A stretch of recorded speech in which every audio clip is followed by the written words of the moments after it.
handles that. And this is only for Division I and Division II eligibility. Division III schools, which is the lowest level of the NCAA, they have their individual requirements.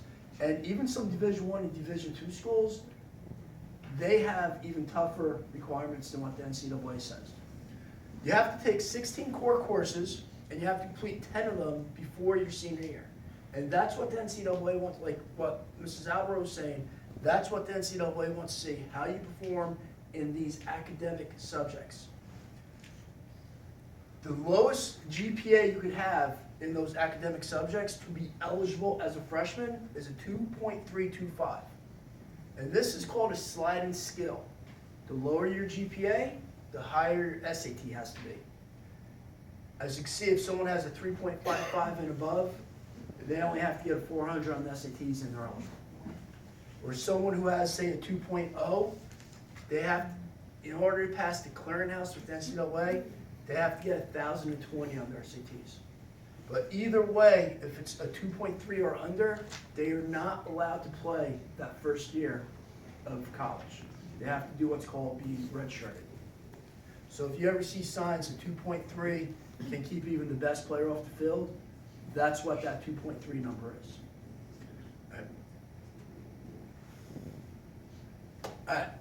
It's very difficult to get an athletic scholarship. It's actually much easier to get an academic scholarship.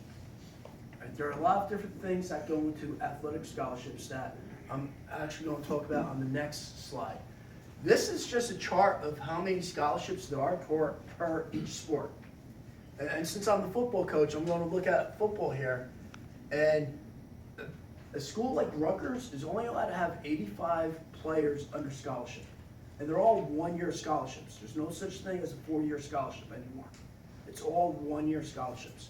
So they may have 120 kids on their team, but only 85 of them are actually on scholarship.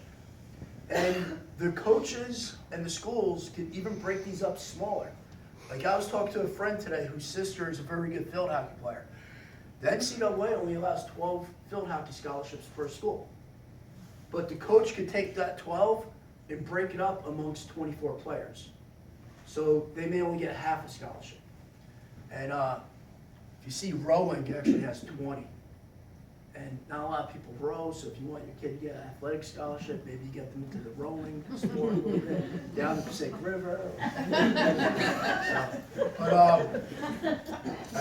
But it really is a lot easier to get the academic scholarship, to get academic money. Matter of fact, we had a kid a couple years ago that was 6'9", went to the University of New Haven. Football team gave him, the school cost $45,000 a year. Football team gave him $20,000, and he got $25,000 in academic money. So that's how he didn't pay anything for that. How to get noticed. How to get that scholarship. First of all, if you don't go to the college camps, they don't want to see it. Much like what Mrs. Albro said. If you don't have that interest in them, they don't have interest in you. I've had coaches say, we don't give scholarships to anybody unless they come to our camp. Sport showcases. AAU basketball, you have club soccer, you have baseball showcases. That's where coaches want to see you. Game film, that may spark interest, but no one's getting a scholarship off game film. They want to see if you pass their eye test. They want to see how you are in person. Grades. I've actually had a kid a couple years ago, a coach came, saw him in person, loved him, said, what's his GPA? I said, 73. He goes, very nice talking to you. And that was it. If your son or daughter wants to be even involved in college athletics, never even on scholarship, tell them to shoot for an 80 or above in each of their classes. Because that will make them stand apart from somebody who has lesser grades. All-around work ethic. Listen, we're talking about college athletics is $1 billion business. They're only going to invest in people that they know they're going to get their investment back.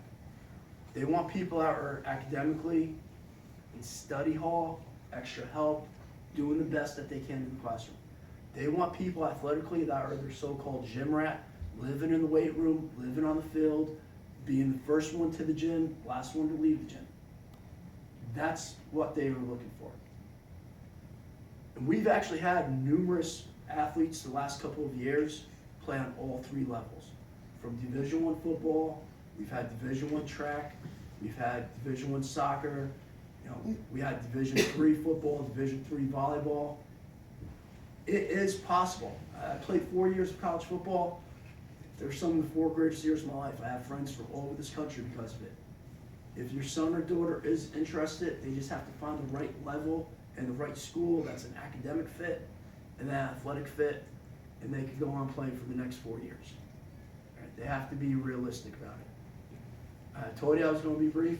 That's probably one of the fastest I've ever talked. But if anyone has any questions, if not, please feel free to email me. I do have some experience over the last 6 years with this. So please, if your son or daughter is interested in playing college sports, please have them come talk to me. All right.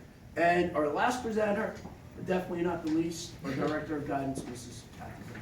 Okay, so you lived through all of